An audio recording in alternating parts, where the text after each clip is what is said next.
Right, so what I'm going to show you guys now is how to fill in a job card. Now, those of you who don't work for me, you don't have to worry about this video unless you want to find a nice job card that works nicely for your clients, okay?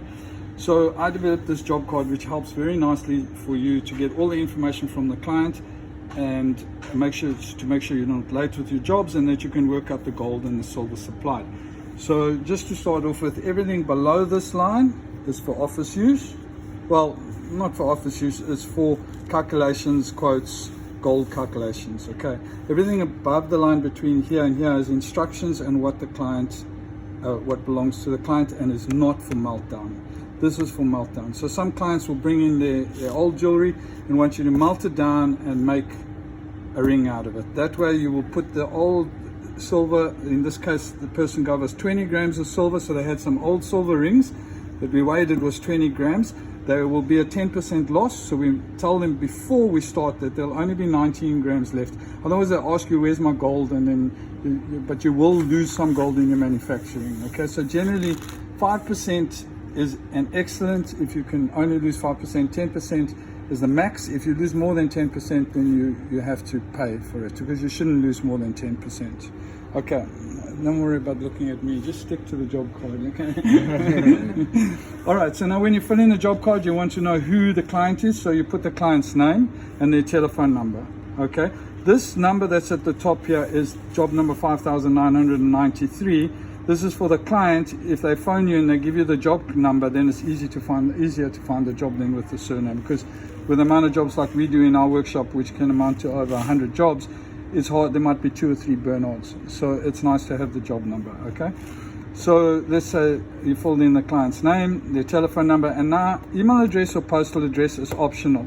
We used to insist on it before, but because of spam and people don't like advertising, we don't take it on unless they absolutely want to give it to us, so we don't worry about that. But everything else has to be filled in before you can start the job.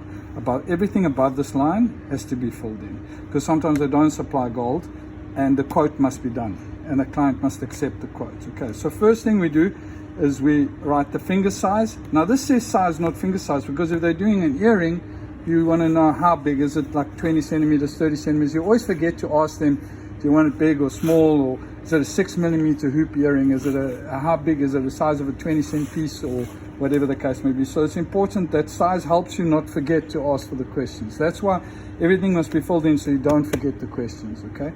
Then you got date. Now date might seem like it's not important, but it is important, because then you know how long the job's been in the workshop.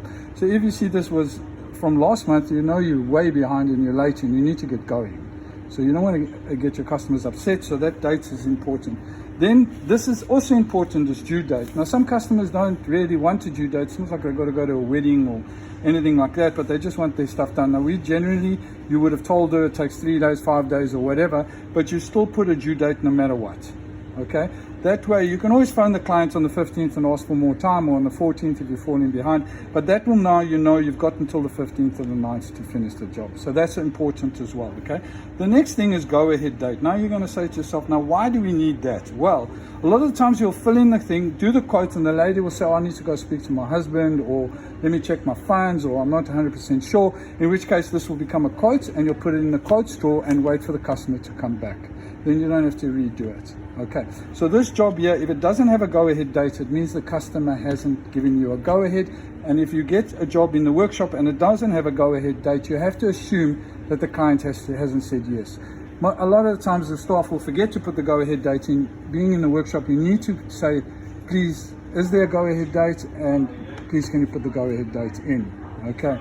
The next thing is metal color. Now this is not the color of the metal of what you received. This is what you want the job to be made in. So what metal and what color? So is it 9-karat yellow white gold? Is it 18-karat yellow pink gold? 18-karat pink gold? Is it 22-karat yellow or pink or white, or whatever the case may be? You will write that there. That way you don't go and make, sometimes they'll give you, and this is very important, sometimes a customer will give you a picture of a yellow gold ring, but they want it in white gold. And when you see the picture of the ring, you tend to do it the color of the picture. So please be careful of that. That is more important than what the picture looks like. Okay. Sometimes you will do a drawing on CAD and you will do it in yellow gold, and then she'll go, okay, I like it. And the next day she'll phone you and say, No, I want it in white gold, but you still got the old picture in you and you just change that. So that's what must be the color, not the picture. Okay.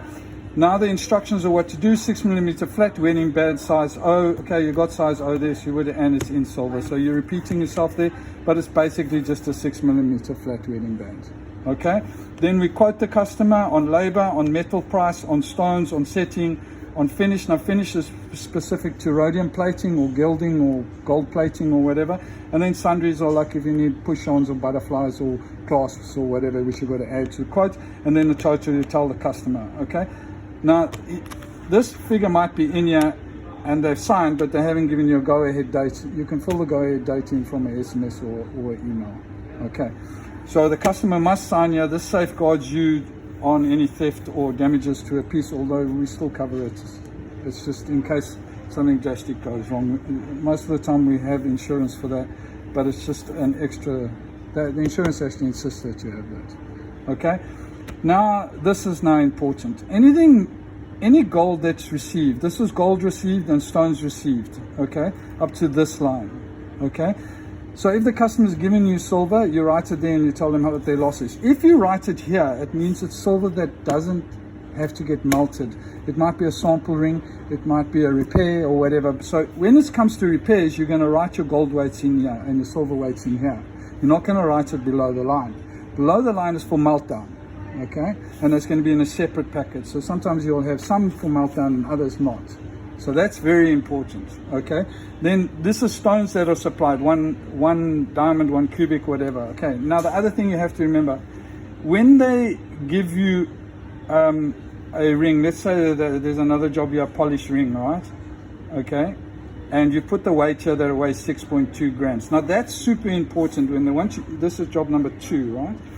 So it's important that you weigh the ring when they bring it in for polishing, because if anything goes wrong and they say, oh, that's not my ring, or you filed it down too much or whatever, you have a weight.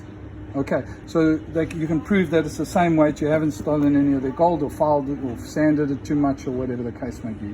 Okay, but you see it's on the top of the line. Okay.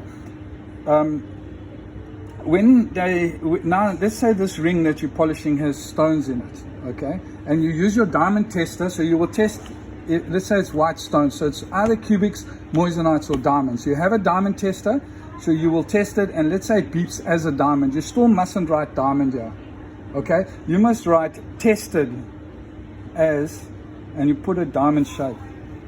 Okay, the reason for that is that sometimes the tester will lie. Okay, so this safeguards you in saying, if you write the word diamond there, you're saying it's a diamond. You don't know if it's a diamond. You think it's a diamond, it looks like a diamond, it acts like a diamond, but it might be a moissanite, okay? Or the tester might be broken, in which case you now heat it up and the thing goes misty, and then you go, why is it going misty? Because a diamond won't go misty, and then you realize, hold on, this isn't a diamond. Why did it test as a diamond? Oh, because it's got the top surface or something like that. Okay, so it's important, and especially with like sapphires and rubies, it might look like a sapphire and a ruby, but it might be synthetic or man-made. So you must just say blue stone, not sapphire. Okay, if the client says it is a sapphire, you can say, yeah, no, I'm just writing blue stone, and red stone and white stone and whatever. Okay, you can even write your customer states sapphire. Okay, you even if you know it's a sapphire, it looks like a sapphire, you can't be 100% sure unless you do a gemology lab test. Okay, but 9 times out of 10 it is a sapphire, and very seldom you'll have issues with it. Okay, actually you'll never have issues with it. It's just the extra safeguard.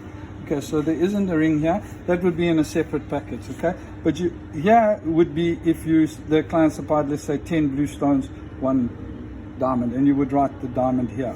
Okay, that would be not to stay in the ring. If they're using that in the ring, you only put it there.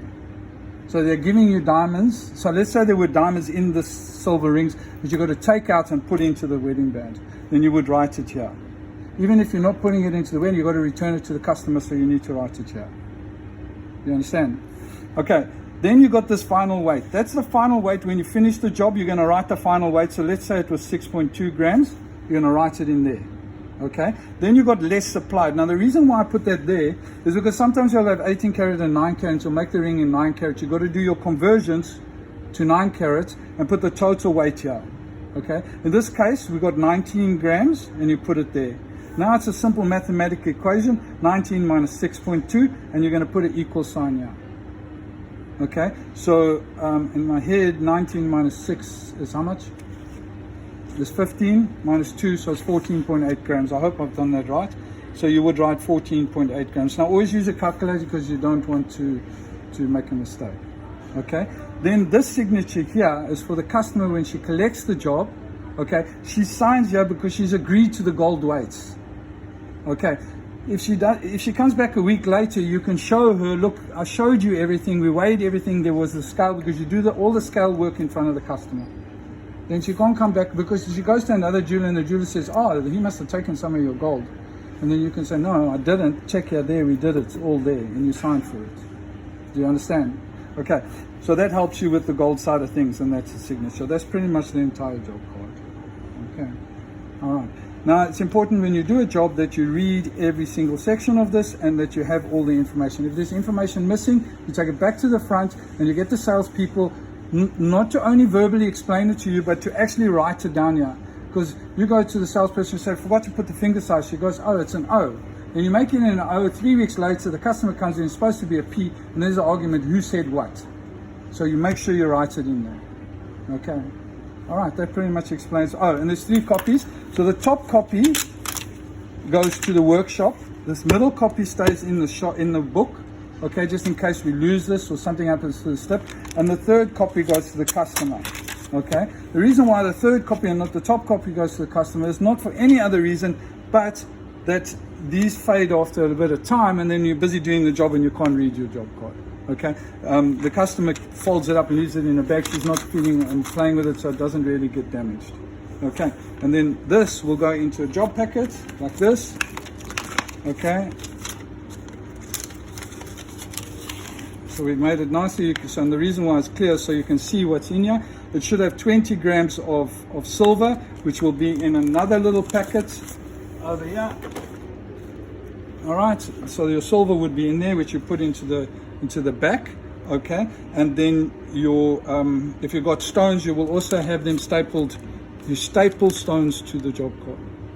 Okay, so if there's stones in a ring and you need to use it for your makeup, you take the stones out, you staple all loose stones in a separate packet. You do not put the old ring with the stones in the packet, because now you want to take the ring out and you go like this and all the tiny little diamonds, they go all over the place. So stones stay separate and the stones get stapled to the green plastic, the green job card, so that the plastic doesn't get lost. Because sometimes also what happens is this thing gets a hole in the bottom and then it falls out. Okay, so you can see here, this here plastic broke and all the silver stayed in there, so we can recover that now. Okay, so you can actually clean it later. Okay, all right, that should be pretty much the entire route of that goes to customer of how to do a job card, and you can just ask me questions if you need to know anything else. Okay, we'll stop.